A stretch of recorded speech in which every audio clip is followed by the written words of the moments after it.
오늘 특별히 우리 새성전 입당 4주년을 맞이하는 주일입니다. 우리 교회에 하나님께서 이렇게 세계 경제가 어려운 중에서도 또 나라가 어려운 중에서도 우리 교회에 이런 은혜와 영광을 허락하신 것을 좀 특별히 하나님께 감사하시면서 마지막 시대에 우리가 교회를 통하여서 하나님의 은혜와 복이 여러분 가정과 직장으로 흘러가기를 축복합니다. 옆에 분과 이렇게 인사합시다. 함께 명석이를 섬기게 되어서 감사하고 축복합니다.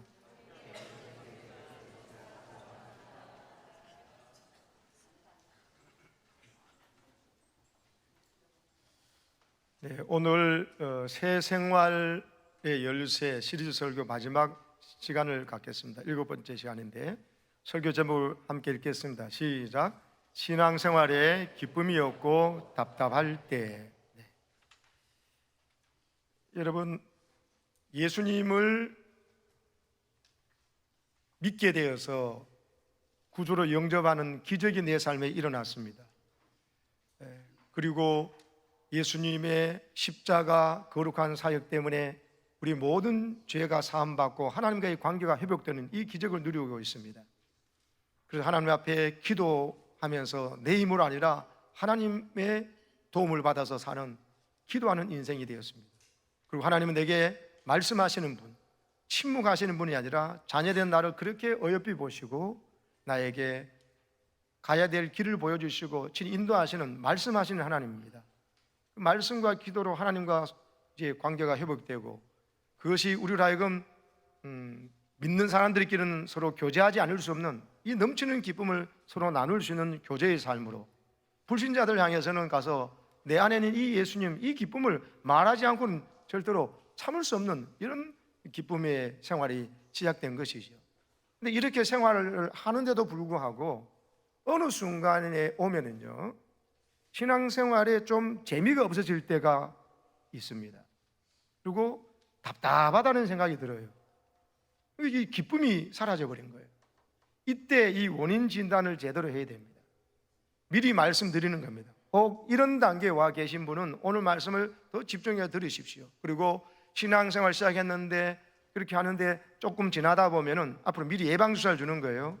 계속 이렇게 예배드리고 뭐 이런데 왜 이렇게 조금은 이제 점점 처음보다 이렇게 감동이 줄어들지? 그리고 또 기쁨이 별로 없는 것 같고 또 이렇게 왜 이렇게 좀 답답할까? 뭔가 조금 이렇게 이상한 걸 느끼는 거예요. 그때 무엇이 문제인가를 제대로 분석하셔야 됩니다. 오늘 미리 말씀을 드리는 겁니다. 여러분, 어느 공장의 기계가 갑자기 멈추어 섰어요. 직원들이 아무리 고치려도 고칠 수가 없어요. 그래서 전문가를 모셨습니다. 이 기계를 설계하고 만든 전문가를 모셨습니다. 그분이 오셔가지고 주위를 이렇게 살펴보더니만 조사를 합니다. 그리고는 한참을 보더니만 한 기퉁이에 조그맣게 표시를 이렇게 했어요. 그리고는 망치를 가지고 힘껏 탁 내리쳤습니다. 그러니까 기계가 언제 그러냐는 듯이 잘 돌아가더랍니다. 그래서 전문가가 와서 하여튼 한 방에 고쳤습니다. 그런데 얼마 후에 $200짜리 청구서가 도착했습니다. 경리 담당이 물었습니다. 망치로 기계를 한번 내리쳤을 뿐인데 어떻게 $200를 내냐고 하니까는 명세서를 요구하니까 그 전문가가 이렇게 명세서를 보내왔어요. 기계를 망치로 내리치는 일 $5, 망치로 칠 곳을 찾는 기술 $195. 그래서 합계 $200라고 했어요. 여러분, 중요한 것은요, 어디를 쳐야 하는가를 아는 일입니다. 여러분, 어디를 쳐야 되는지를 모르고 아무데나 치면은 기계만 망가지는 거죠. 그러니까 여러분, 쉽게 내리치는 것만 보니까 쉽다고 생각하지만 그게 중요한 게 아니에요. 전문가는 설계를 어떻게 했고 어디에 문제가 있을 수 있고 어떤 게 알기 때문에 정확하게 표시를 하고 한 방에 내리쳤는데 그것을 고친 거예요. 여러분, 우리 인생에서 닥치는 모든 문제들과 우리를 답답하게 하는 사건들 그리고 어떤 상황들이 그것을 우리는요, 이 문제가 해결됐으면 좋겠다는 마음뿐이에요.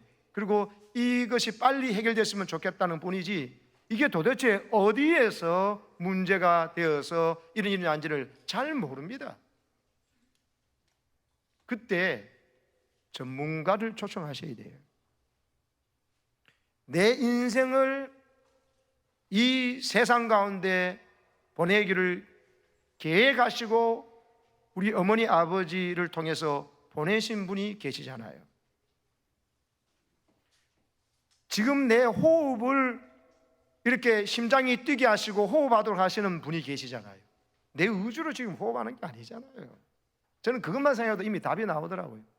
이 심장 안 뛰면 죽는데, 심장 마비된 사람 자기가 뭐 심장 마비되고 싶어서 되나요? 자기는 계속 뛰기를 하는데 쥐가 멈춰버리니까 그러잖아요. 이 땅에 마지막 살고 가는 사람들 비롯해서 모든 사람이요, 생명은 하나님께 달려 있습니다. 내가 아무리 발버둥 친다고 해서 되는 게 아니에요. 그렇다고 해서 내가 마음대로 놔둔다고 해가지고 또 다른 건 다 아니지만, 하나님께서 내 인생을 계획하시고 보내주셨다. 그리고 죄로 말미암아 아담의 후손으로 이렇게 죄 가운데 죄의 노예가 살아가는 나를 불쌍히 여기사 하나님께서 나를 위해서 직접 이 땅에 오신 분 예수님을 알게 해주셨다. 2000년 전에 오시는 그분을 내가 어떻게 보도 듣도 만져보지도 못한 분을 어떻게 내가 믿습니까, 여러분?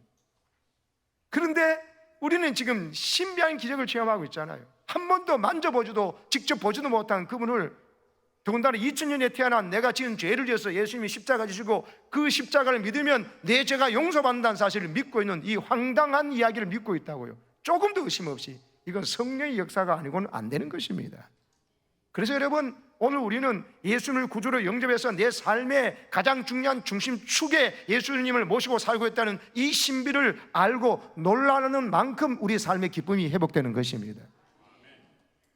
그래서 여러분, 살아가는 중인데도 예수님을 영접했고 말씀과 기도를 하고 교제와 증거를 하려고도 하고 단기 선교 가기도 하고 보내기도 하고 전도 대상에서 기도하기도 하고 전도 초청단지 하기도 하면서 여러분, 은혜의 순종의 삶을 살아가는 가운데 왜 우리에게 기쁨이 어느 순간에 없어지고 답답함이 밀려오느냐는 거예요.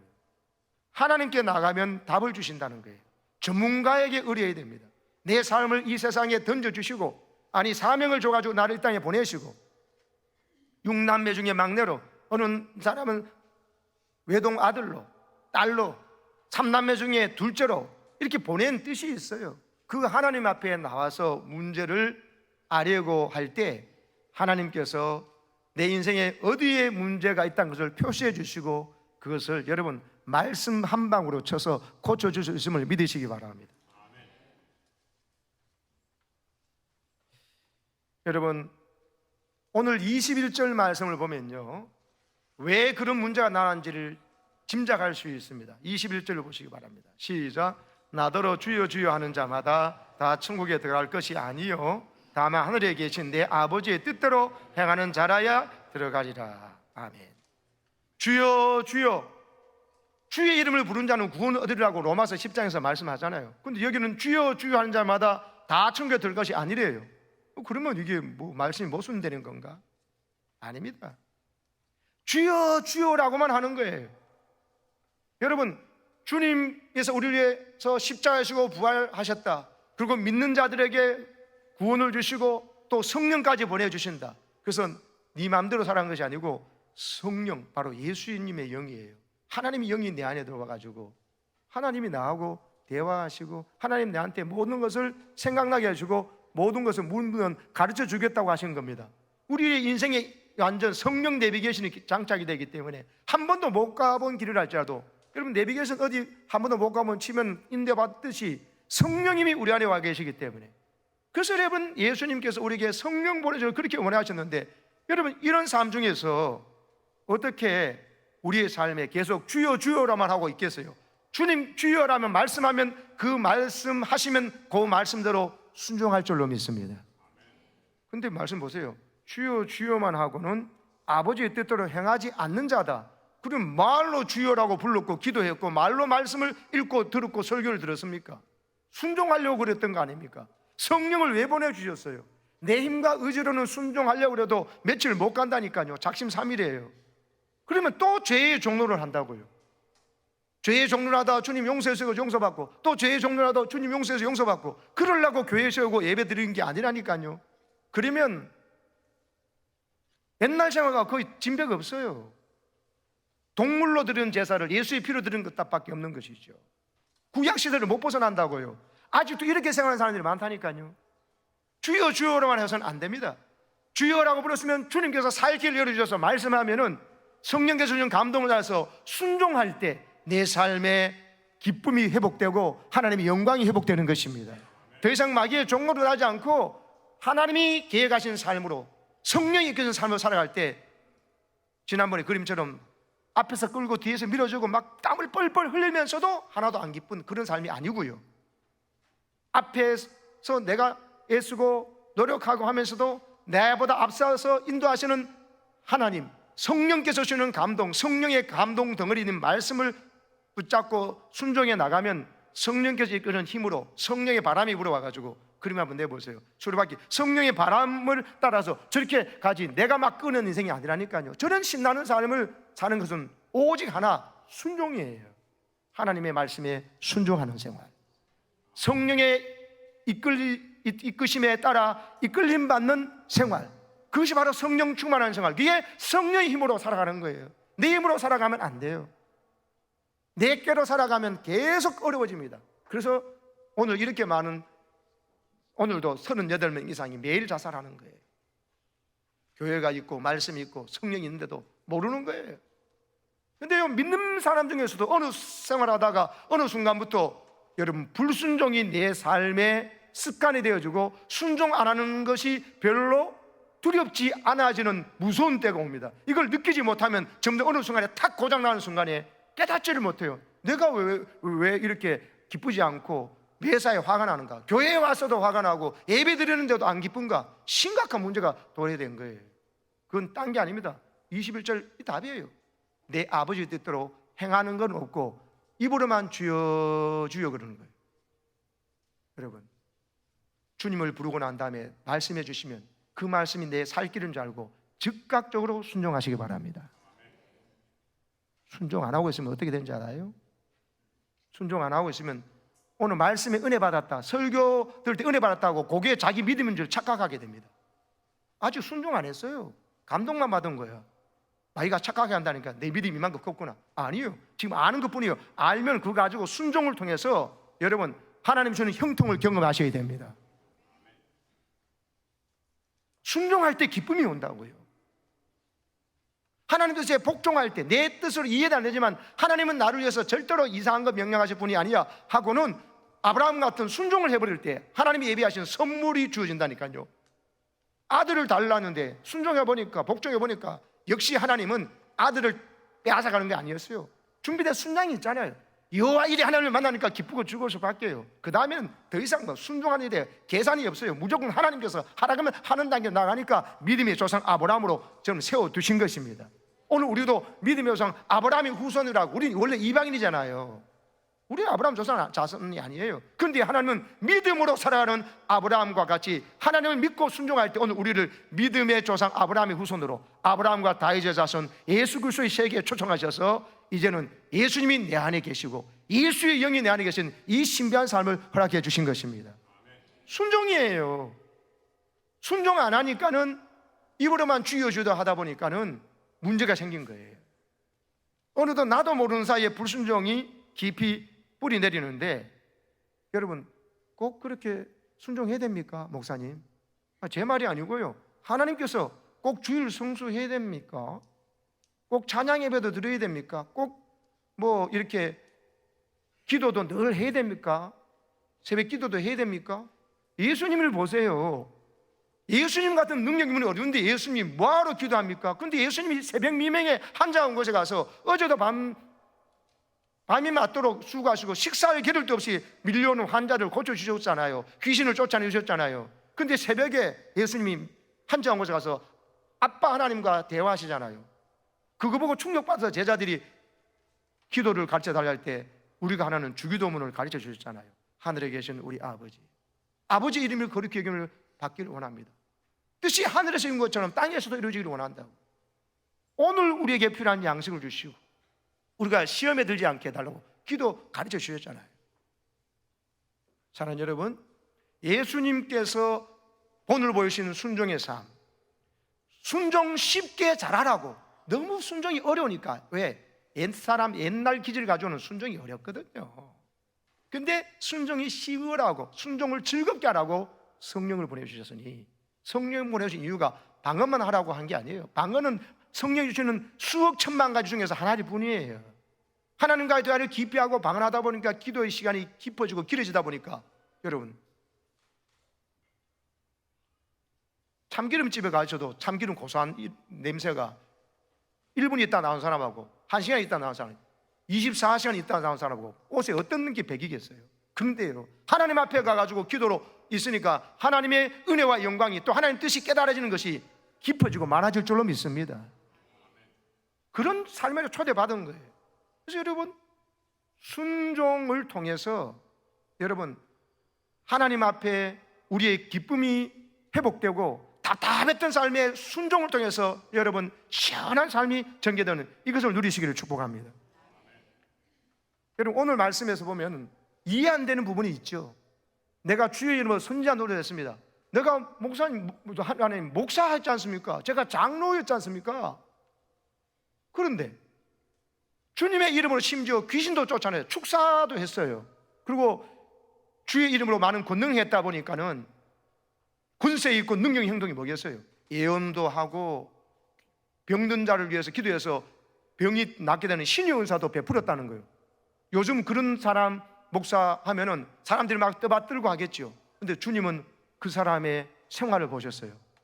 신의 은사를 해가지고 환자도 낫게 하고 부흥계도 인도하고 예언도 하고 뭐 오만 사람들 존경하고, 야, 능력인 종이라 그러는데 그 사람이 주님 보기에 만날 불법을 행하는 거예요. 악한 일을 일삼고 하나님 앞에 순종하고 하는 것을 안 하고, 사람들 눈에만 보일 때만 거룩한 척하고 뒤에 가서는 사람들 볼 때는 절대로 안 할 일을 하는 거예요. 근데 하나님이 자기를 본다는 것은 전혀 의식 안 하는 거죠. 그러니까 예수님께서 말씀하십니다. 마지막 때 난 너를 도무지 모른다 그래버린 거예요. 아니, 제가 주의 이름으로 선지자들하고 귀신도 쫓아내고 은사들 베풀었는데요, 난 널 도무지 모른다. 23절을 보세요. 답이 나오잖아요. 왜 내가 너를 모른다고 예수님이 하느냐? 불법을 행하는 자들아 내게서 떠나가라 하잖아요. 계속해서 불순종했다는 겁니다.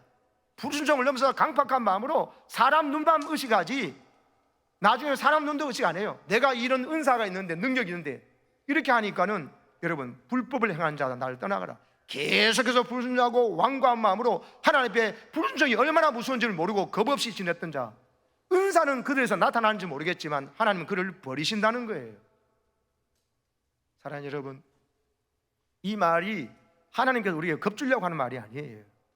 성령 받고 예수님 구주로 영접한 우리가, 하나님 아버지께 우리를 그렇게 사랑하여 돌보신 우리가 순종하는 재미를 모르면 무슨 재미로 사느냐, 이 말이에요. 그런데 어떻게 계속해서 불법을 행하겠느냐고요. 여러분, 아무리 내게 은사가 나타나고 귀신이 쫓겨나고 신유의 은사가 나오고 예언의 은사가 나오더라도 계속해서 불순종하고 있다면, 내가 오늘 마태복음 27장 23절에 말하는 이런 선지자가 될 수도 있으니 조심하고 또 조심해서 우리가 순종의 사람이 되어야 될 줄로 믿습니다. 한용운이라는 이 스님이 쓴 복종이라는 시를 아시죠? 들어보셨죠? 한번 띄워드릴게요. 남들은 자유를 사랑한다지만 나는 복종을 좋아해요. 남들은 다 자유가 내 마음대로 하는 거 좋다. 나는 내 마음대로 하는 것보다도 나는 복종이 좋다는 거예요. 자유를 모르는 것은 아니지만 당신에게는 복종만 하고 싶어요. 자유하는 그 기쁨, 즐거움 내 모르는 건 아닙니다. 그러나 나는 당신께는 복종만 하고 싶다고. 이 당신이 절대자를 말하는 거죠. 주님께 복종만 하고 싶어요. 복종하고 싶은데 복종하는 것은 아름다운 자유보다도 달금합니다. 더 달콤하다는 거죠. 그것이 나의 행복이라고 이렇게 말하면 된 겁니다. 이렇게 말하면 우리의 삶의 답답함이나 기쁨이 여러분 없어지는 삶이 즉시 해결될 줄로 믿습니다. 당신이 나더러 다른 사람을 복종하려면 그것만은 복종할 수가 없습니다. 왜? 다른 사람을 복종하면 당신에게 복종할 수가 없기 때문에. 성령의 음성에 복종 안 하면 마귀의 음성 따라갈 수밖에 없고, 하나님의 뜻에 복종 안 하면 내 뜻대로 내 마음대로 할 수밖에 없다는 거예요. 그래서 나는 하나님께 복종하고 싶고 그것이 나의 행복이고 즐거움이라고, 내 마음대로 하는 자유보다도 나는 하나님 뜻에 복종하는 것이 나는 좋다는 이런 고백으로 우리가 들을 수 있기를 축복합니다. 이렇게 사는 삶이 중요하다는 거예요. 어느 순간부터 갑자기요, 내가 불순종하게 되면 살과 같은 마음이 들어요. 사무엘상 15장에 보면 이런 말이 있어요. 사무엘이 선지자가 사울에게 말합니다. 여호와께서 번제와 다른 제사를 그의 목소리를 청종하는 것을 좋아하심같이 좋아하시겠나이까. 제사 드렸다, 예배 드렸다, 나 오늘 예배 드렸다, 그게 중요한, 예배를 왜 드리느냐는 거예요. 순종, 하나님의 목소리를 듣고 듣고 순종하기를 원하신다는 거죠. 그래서 순종이 제사보다 낫다. 듣는 것이 순양의 기름보다 낫다. 듣는 것이 그냥 귀로만 듣는 걸 말하는 게 아니에요. 너 왜 엄마 아빠 말 안 들어? 이럴 때 귀로 안 듣는다는 소리입니까? 순종 안 한다는 소리잖아. 똑같은 거예요. 순종이라는 말을 듣는 것으로 표현한 거예요. 제사 드리는 것, 순양의 기름으로 바치는 것보다도 하나님은 듣고 순종하기를 원하신다는 거예요. 근데 사울은요, 하나님 뜻을 거역했어요. 알고도 거역했어요. 완고했어요. 완고는 완악하고 고집스럽다는 뜻이에요. 그래서 우상 숭배하는 죄보다도 더한 죄가 하나님의 뜻을 알고도 완악하게 고집 부리는 거고, 그리고 하나님의 뜻을 거역하는 것, 그것은 무당에게 점치는 죄와 같다고 한 거예요. 하나님이 계시는데 하나님이 안 물어보고 무당에게 물어본다는 얘기는 하나님을 무시하는 거거든요. 하나님을 모욕하는 거거든요. 이런 불순종이, 어느덧 왕 사울이 얼마나 겸손한 사람이었습니까? 처음에. 그래서 자기는 왕 안 됩니다 하고 여러분 짐꾸러미 사이에 숨었던 사람이 사울이에요. 근데 이제는 왕 되고 나서 갑자기 초심을 잃어버리고 하나님의 제사를 지 마음대로 들어버리는 거예요. 지가 드리고 싶은 대로 들어버리는 거예요.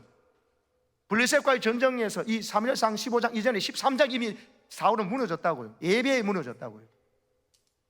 사무엘 선지자가 드릴 예배를 블레셋 군사들은 많고 자기 군사는 적은데 사무엘이 점점 적게 오니까, 안 그래도 이 군사들이 적게 모였는데 숫자들이 점점 가버리니까는 군사들이 숫자가 더 적어지면 안 된다 싶어서 자기가 제사 드려버리는 거예요. 그 이야기는 제사를 안 드린 것도 드렸는데 그게 그리 큰 죄입니까? 큰 죄입니다. 왜? 그것은요, 지금 군사들이 더 흩어지기 전에 자기가 마음대로 제사를 드려버리고 전쟁터에 나갔다는 이야기는 이 전쟁이 군사력의 수위에 달려있는 것이 아님을 부정하는 거예요. 전쟁은 하나님께 속한 것이에요. 블레셋이 아무리 강하고 우리 군사가 적다 할지라도 하나님께서 이 전쟁 이기게 하시면 이긴다고 하는 것, 그것이 제사를 드리는 목적이었는데 후딱 그냥 예배 드려버리고 그냥 가자고 한 거예요. 그리고 자기가 드리면 안 되게 됐어요. 율법으로 제사장 드리는 것을 제사장 사무엘이 늦게 온다고 자기가 드려버린 거예요. 그 말은 하나님이 하신 소위 말해 헤렘이라 그러죠. 홀리워, 거룩한 성전이라고 하는 거룩한 전쟁이라는 이것을 블레셋과 이스라엘과의 약탈 전쟁으로 바꿔버린 거예요, 사울이. 그러니까 하나님에 대한 엄청난 도전이었죠. 여러분, 전쟁과 같은 우리의 인생 살이고 또 여러분 학생들 공부나 우리의 직장 생활이지만, 여러분 하나님 앞에 제사 예배가 무너지면요, 사울왕같이 이렇게 강팍해져 버려요. 지 마음대로 예배 드려버려요. 자기가 들고 싶은 예배만 들어버려요. 그러면 안 됩니다. 그래서 여러분 15장에 와가지고 보니 드디어 아말렉을 진멸하라고 하는데, 아말렉을 진멸하는 것은 하나님께서 그 족속에 주신 엄청난 기회를 주는데 불순하다. 드디어 사울 왕을 통해서 아말렉을 진멸하고는 하나님 뜻을 명하는데, 보니까 전리품종에서 양도 소도 좋은 거 있거든. 그러니까 그거를 뒤로 숨겨놓고 시원찮은 것만 제사를 드려버리는 거예요.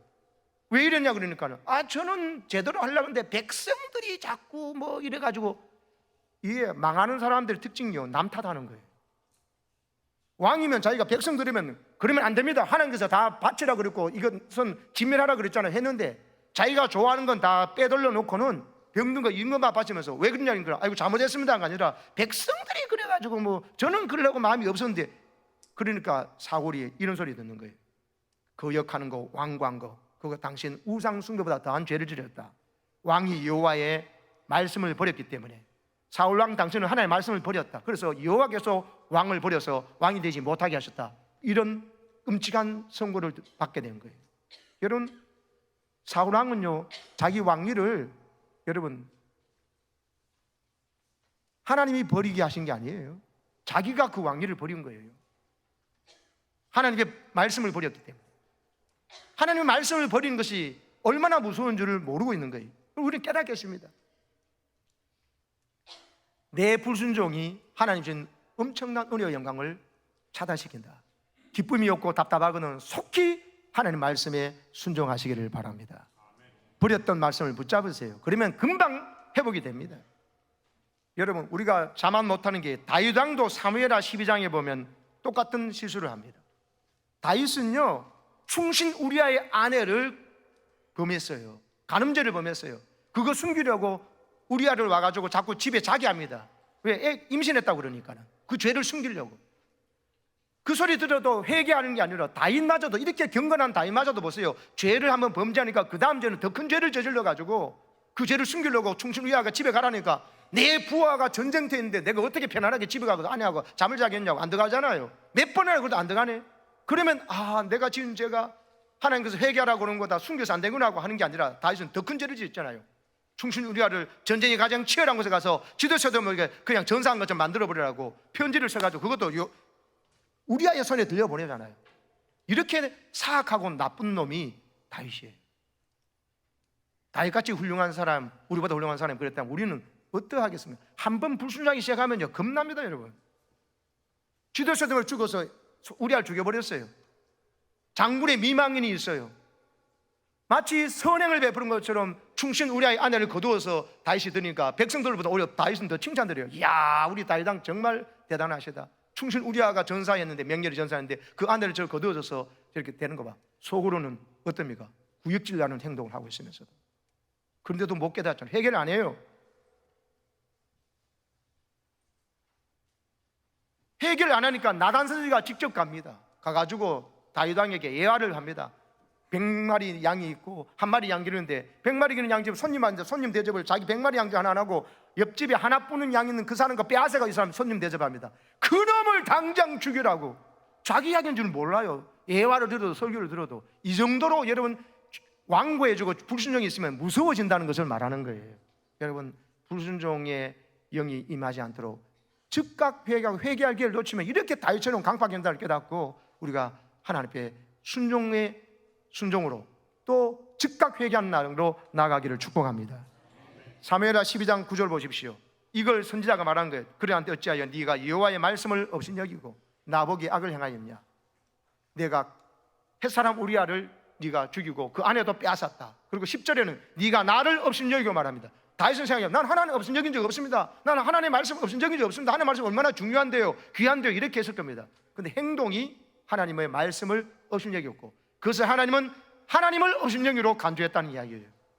오늘도 여러분 하나님을 존중하고 하나님을 귀히 여기시려면요, 하나님으로부터 들려진 말씀을 업신여기지 말고 그 말씀에 즉각 순종하시기를 축복합니다. 그러면 기쁨이 없고 답답했던 삶에 숨통이 틔어지고 기쁨이 밀려오기 시작합니다.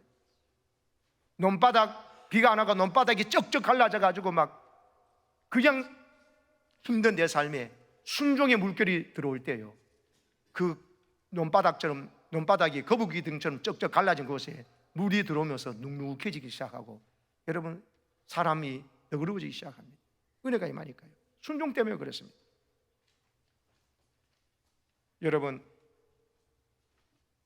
우리가 답답한 이유, 기쁨이 없는 이유는 장애물을 만났기 때문입니다. 장애물을 만났을 때 우리가 이 그리스도인의 순종한 수레바퀴 생활하면서 장애물이 앞에 바위가 딱 놓였으면요, 그림처럼 저렇게 수레바퀴가 작으면 장애물만큼 저 동그란 거 보세요. 제가 작게 그려놨죠. 저러면은 장애물이 수레바퀴가 워낙 작아가지고 못 넘어가 낑낑낑 하니까 안 되니까 예수님 영접했고 뭐 4가지 살이 있어도 답답해가지고 여러분 숨이 막히듯이 답답해서 기쁨이 사라져버린 거예요. 보십시오. 그런데 수레바퀴가 크면 어때요? 저 장애물을 그냥 밟아버리고 부셔버리고 지나간다니까요. 중요한 것은 수레바퀴의 크기 문제예요. 예수 영접 안 한 것도 아니고 말씀 기도 안 보는 것도 아니에요. 예배 안 드는 것도 아니야. 교제 증거도 해요. 근데 워낙 그것이 작다 보니까 수레바퀴가 순종의 수레바퀴잖아요. 그 수준에 순종하는 생활을 하겠죠. 수레바퀴 동태가 저게 너무 작으니까 조그만 장애물 앞에서 꼼짝달싹 못하니까 기쁨이 사라져버리고 답답한 거예요. 저 문제를 해결하는 방법은 수레바퀴, 순종의 수레바퀴를 크게 하는 거예요. 여러분, 누군가 옆에서 상처 주는 말을 할 때가 있습니다. 또 상처 주는 어떤 사건을 경험할 때도 있습니다. 그때도 여러분 그 웅덩이에 빠져버린다니까요. 그 다음 띄워보세요. 상처 주는 말을 들었습니다. 그러면 상처 주는 말이 상처 주는 말은 내가 상처를 받겠죠. 근데요, 상처 주는 말을 성숙하지 못한, 믿음이 없는, 또 성령에 감동하지 못한 사람들이 또 많기 때문에 나에게 툭툭 말을 던져서 교회에 와가지고도 봉사하면서도 주방에서도 목장 모임하면서도 그럴 수 있습니다. 그러나 그때마다 상처 받을 겁니까? 상처 안 받을 수도 있다니까. 상처 주는 사람이 있어도 상처 받을 만한 사건인 사고가 있어도 상처 안 받고 오히려 더 감사함으로 나갈 수도 있다니까요. 뭐 때문이요? 저 보세요. 상처 주는 말과 사건이 있을 때 수레바퀴가 작으면은, 순종의 수레바퀴가 작으면 말하는 쪽쪽, 이번에는 이 권사님, 이번에는 이 장로님, 이번에는 이 집사님이, 이번에는 남편이, 이번에는 자식이, 이번에는 직장 사람이 하는 쪽쪽 상처마다 상처받는다는 거죠. 꼼짝달싹을 못 하잖아요. 못 지나가잖아요. 근데 수레바퀴가 크면요, 웅덩이 상처 주는 사건과 말은 있어도 그냥 아무것도 아직 그냥 지나가잖아요. 봐요. 상처 주는 말하는 사람이 없을 수가 없어요. 마귀가 역사하기 때문에, 우리가 또 미숙함 때문에.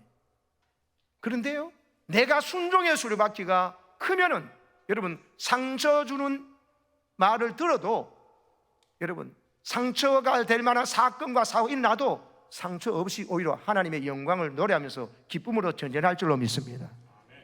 저게 중요한 거예요. 그래서요, 순종의 수레바퀴 파이를 넓히십시오. 순종의 수레바퀴 파이를 넓히는 건 순종의 수레바퀴 크기를 키우는 것이죠. 그러면 장애물도 웅덩이도 넘게 된다니까요. 제가 정리한 거 떼어보세요. 마지막에 순종의 수레바퀴 파이를 넓히는 것이 중요해요. 따라합시다. 순종의 수레바퀴 파이를 넓혀라.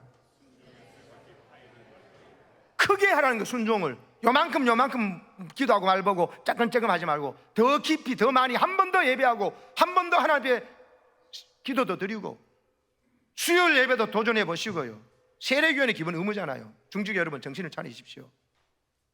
예수 믿은 지 10년, 20년 되신 분들, 새벽 기도도 주님께서 하신 일이잖아요. 그 은혜를 내게 주시려고 본을 보여주신 거거든요. 장애물이 있어도 웅덩이 있다도 넘어가 버립니다. 여러분, 이런 은혜를 누리시기를 축복합니다. 또 하나는요, 자전거를 저도 탈 줄 압니다. 잘 탑니다. 근데 자전거를 타는데 좀 가다가 여러분, 언제 넘어집니까? 자전거를요, 너무 천천히 타면 넘어져요.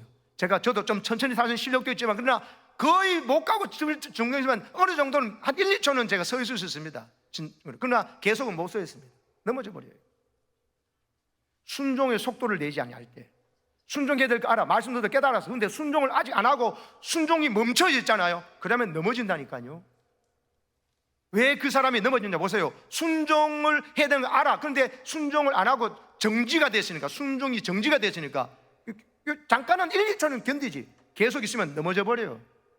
이 자전거 안에 앞에 바퀴, 뒤에 바퀴 다 있어요. 예수님 영접하고 4가지 말씀, 기도, 교제, 증거가 다 있다니까. 근데 순종을 안 하고 정체가 됐으니까는 넘어지는 거예요. 순종의 속도를 내시기를 축복합니다.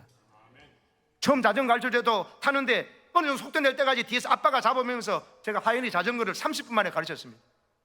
몇 달 동안 안 되는 거 내한테 30분 배워두면 자전거를 탔어요. 처음에 뒤에서 잡아줘가지고 속도를 내가지고 가잖아요. 어느 정도 가고 하라고 이렇게 하고 가전 쪽으로 흔들으라다 좀 하다가 여러분, 어느 정도 속도가 날 때 놓거든요. 속도가 안 날 때가 초보자가 제일 힘들거든요. 근데 속도를 좀 내면은 그 속도 때문에 자전거 속도 낼수록 안 넘어집니다. 속도를 너무 안 내다 보니까 삐뚤삐뚤하다가 넘어지는 거예요. 순종의 속도를 내시기를 축복합니다. 경영 컨설턴트인 혼다 겐이라는 분이 있는데 부자들의 생활 습관을 연구했습니다.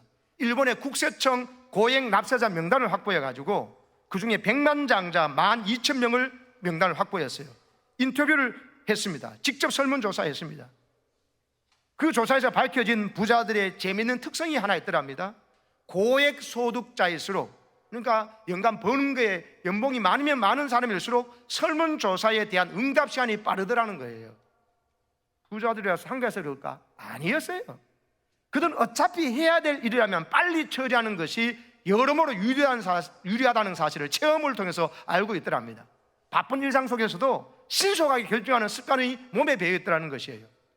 부자들은요, 비즈니스뿐만 아니고 개인적인 편지나 이메일 답변이나 카톡에 대한 답장도 누군가로부터 작은 도움을 받았더라도 즉시 감사하다 그러고 답을 주더라는 거예요.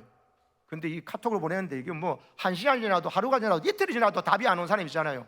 이 사람들은 뭡니까? 진짜 깝깝한 사람들입니다. 신속하게 반응하면 어떤 상황에서든지 사람들의 호감과 신뢰를 얻을 수 있습니다. 왜냐하면 사람들은 상대가 자기의 말에 대해서 신속하게 반응할 때 자신이 존중받고 있다는 느낌을 갖거든요. 상대를 신뢰하는 사람이라고 판단하거든요. 근데 전화나 문자 응답이 늦거나 없으면은 그 사람이 자기를 무시하거나 모욕하는 것처럼 느껴진다고 하지 않습니까?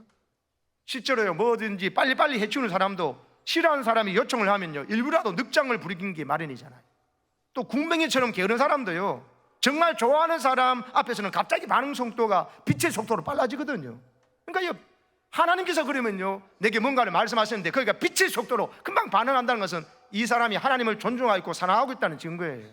근데요, 말은 맞는데요, 좀 제가 보고요, 상황 봐가면서 이런 이야기는 당신이 아무리 맞는 말을 하더라도 나는 당신이 별로 좋지 않다, 나는 당신의 말에 순종하고 싶지 않다, 더군다나 이해가 안 되는 말은 복종하고 싫다는 것을 의사표현을 하는 거거든요. 그래서 즉각적인 순종이 왜 하나님의 존중이고 지체된 순종이 왜 우리를 시험에 들게 하고 마귀가 장난치게 만드느냐 하는 이야기를 말씀을 드리는 거예요. 여러분, 폴 맥케나라고 하는 베스트셀러 작가도 부자들의 성공 요인을 찾아내기 위해서 리차드 브랜슨이라고 하는 버진 그룹 회장을 비롯한 100만 장자들을 또 인터뷰해 보니까 똑같은 결론이 나왔어요. 성공 전략이 6가지로 전략되는데 거기에 중요한 전략이 신속성이라는 거예요. 뭐든지 사업하면서 새로운 구상이 있으면 24시간 내에 뭔가를 실행을 하더라는 거예요. 우리도 똑같습니다. 주님 앞에 오늘 의뢰받은 말씀이 있으면요, 오늘 하루가 지나기 전에 뭔가 그것을 행동으로 옮기시기를 바랍니다. 메모라도 해놓고 부처라도 해놓고 사진이라도 찍어놓고, 그리고는요, 중요한 건 누군가에게 말을 해버리세요. 오늘 이 말씀 내 은혜에 대해서 나는 이 말씀을 순종하려고 그런다. 그리고 이 은혜를 당신에게 먼저 말한다 할 때 내 안에 계신 성령께서 기뻐하시고 그 영혼에도 도전을 주게 될 줄로 믿습니다. 24시간 내에 말을 해버리세요. 그리고 하나님께 기도하면서 하나님, 내가 이거 순종하기 원합니다. 순종할 수 힘을 부어주고 성령 기름을 더욱 부어 주시옵소서. 그러면 마귀가 난리가 납니다. 성령께서 춤추시고. 아멘이십니까? 주일날 말씀 듣고 아무도 나누지도 않아. 집에 가서도 부부와도 말하고 자식과도 말하고 목장끼리도 말하고 불신자들 가면 더 침묵해버려. 그러면 없어지는 거예요. 하나님 들 말씀 가지고 무시해버리니까는. 세상 사람들도 이미 그 비밀을 알고 있다고 그러지 않습니까? 제가 마지막 이 말씀 드리겠습니다.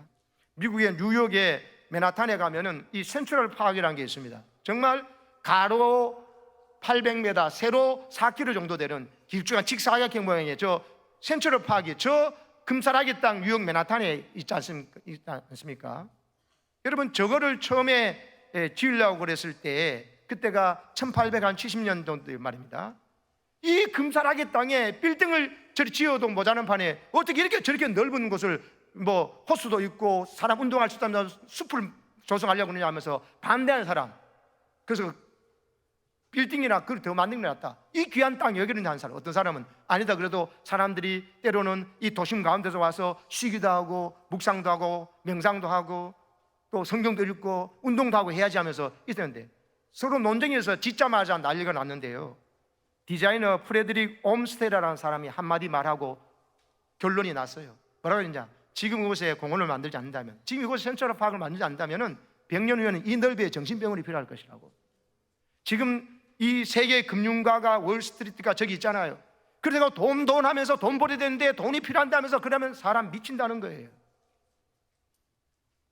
잠시 만나야 될 고객들이 있고 결정이 될 있고 막 돈에 대해서 막 이러지만 잠시 숲에 와서 하나님 앞에 기도하고 내 가족을 생각해보고 여기까지 인도하신 하나님, 내 인생의 목적이 뭔지, 그리고 우리가 어딜 가야 될지를 한번 더 돌아보면서 생각하고, 그리고 육신에 또 힘을 가지면서 정신적으로 추스를 시간을 가져 필요하다는 거예요. 안 그러면 사람들이 여러분 미친다는 거죠. 돈에 미치고 여러분 세상 성공에 미쳐가지고 큰일 난다는 거예요. 저 이야기 듣고 논쟁 종식하고 저 지었습니다. 저도 여러분 보내주셔가지고 졸업여행 할 때 학위받으러 갈 때 저기 들렸지 않습니까? 제일 기억에 남아요. 빌딩, 고층 빌딩이 기억나는 게 아니라 저 엄청난 고층 빌딩 속에 이 센트럴 파크이 제일 기억에 남더라고요. 세계적인 관광 명소가 되어 있습니다. 자, 여러분, 저 센트럴 파크이 뭔지 아세요? 이스라엘 백성들이 가나안을 향해서 진군할 때 하나님께서 명령하신 바로 이스라엘 광야 주둔지에 있는 성막입니다. 그림 내줘 보세요. 이스라엘 지파가 동서남북으로 4지파가 있어서 12지파가 여러분 이렇게 주둔하라고 질서정연하게 했습니다. 그래서 우리가 예배 형식도 질서정연하게 드려야 되는 거예요. 아무데나 앉으면 안 돼요. 예쁘게 딱 줄을 맞춰서 앉기도 하고 그래서 영적 기상도인데, 중요한 거는요, 저 연기가 나는 데 있죠. 저기 바로 성막이 있는 곳입니다. 저희가 성소와 지성소로가 있는 하나님이 명령하신 성막이 있는 거예요. 저 성막에서 하나님 만났습니다. 저 성막에서 백성들의 죄를 가지고 나서 하나님 앞에 죄 용서를 받았습니다. 지성소에서, 그 법궤 위에서 죄 사함 받고, 그리고 죄 사함 받기 위해서 갈 때 그냥 가는 게 아니라 내 죄를 대신할 희생 양을 가가지고 양이 직접 죄인이 잡아요, 죽여요. 그거 보면서 눈물을 흘릴 겁니다. 내가 죽어야 되는데 이 양이 대신 주는구나, 하나님께서 죄를 이토록 싫어하시는구나 하면서, 그랬고 용서받고 기쁨으로 다시 새 삶을 살렸던 곳이 바로 저 성막이에요. 성막이 있어야 가나안으로 가는 겁니다. 성막 없으면요, 원수들을 보이고 전쟁과 거기서 막 악이 다툼일 겁니다. 질서정연하게 하나님이 있는다는 곳에서 있고 하나님을 만나는 시간, 일주일에서 여러분이 이 예배 드리는 시간이고요, 온전한 주일 하루를 하나님 앞에 드리는 시간이 바로 성막 생활이에요. 이 생활이 있을 때 순종이 좋아져요. 순종하고 싶고, 아까 한 영혼의 복종 같은 그것이 내게 느껴지기 시작한다는 것이죠. 여러분, 하나님 앞에서요, 여러분 영적인 센츄럴 파악의 길을 축복합니다. 돈 하지 마시고요, 그러면 도시입니다.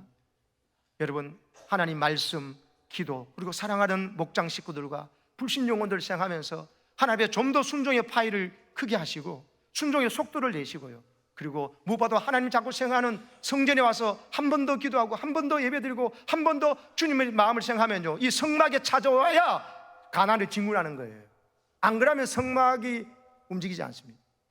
여러분, 우리 영혼의 센츄럴 파악, 이 성막이 이 교회가 되고, 이 교회 안에서 여러분 마음껏 와서 기도하시고 이 새 성전에 기적을 주신 하나님 앞에 이 넘치는 감정과 감동이 있는 눈물을 가지고 나서 기도하셔서 여러분 삶의 답답함이 시원함으로 바뀌어지고 기쁨이 회복되기를 축원합니다. 아멘.